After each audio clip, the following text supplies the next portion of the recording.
La revue de presse de l'agence guinéenne de presse, ou les faits marquants de l'actualité de la semaine.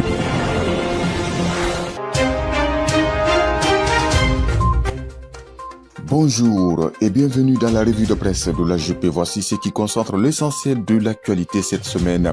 À la une, transformation locale de l'or, c'est une trajectoire irréversible, précise Bounasila. Titre africaguinée.com. Chaque jour, notre or quitte le sous-sol guinéen. À l'état brut, il est transporté vers des raffineries étrangères où il est transformé, certifié, valorisé, a dit le ministre des Mines, cité par l'auteur de l'article.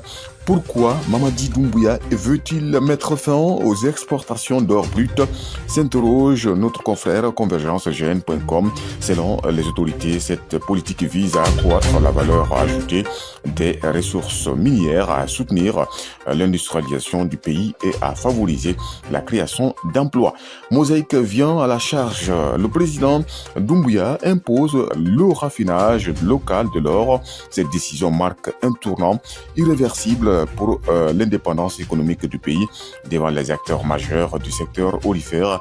Le chef de l'État a réaffirmé sa volonté de basculer d'un modèle d'extraction vers une industrialisation locale à forte valeur ajoutée. Cette semaine s'est déroulé le BEPC. Le ministre Alpha Bakar invite les candidats à faire preuve de sérénité, de discipline et de confiance, écrit le renifleur224.com. Cette année, 136 639 candidats sont inscrits, dont 73 837 garçons et 62 802 filles.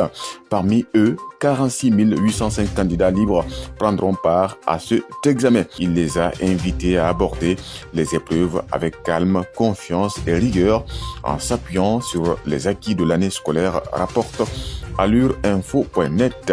Pékin, la Guinée partage sa vision de développement à Dalian, titre cette semaine l'AGP, l'agence guinéenne de presse. Le pays est engagé à bâtir une économie diversifiée, créer des emplois qualifiés, favoriser le transfert de compétences et renforcer la coopération avec la Chine.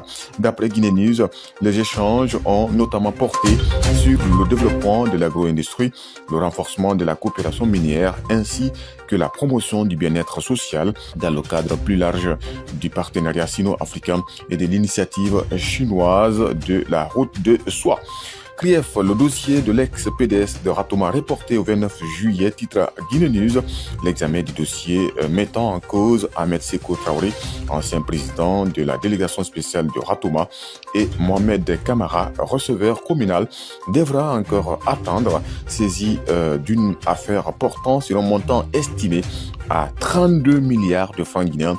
La chambre de jugement de la Cour de répression des infractions économiques et financières a renvoyé l'audience donc au 29 juillet 2026. Après les poursuites engagées contre l'ancien président de la délégation spéciale de Matam, Badra Koné, et contre celui de la commune urbaine de Guéké, de la préfecture de Yomo, c'est au tour d'Ahmed Sékou Traoré, ancien président de la délégation spéciale de Ratoma, de faire face à la justice, a indiqué notre confrère africaguinée.com. Voilà tout ce qu'on pouvait dire par rapport à la revue de presse de l'AGP. Merci de l'avoir écouté. À bientôt.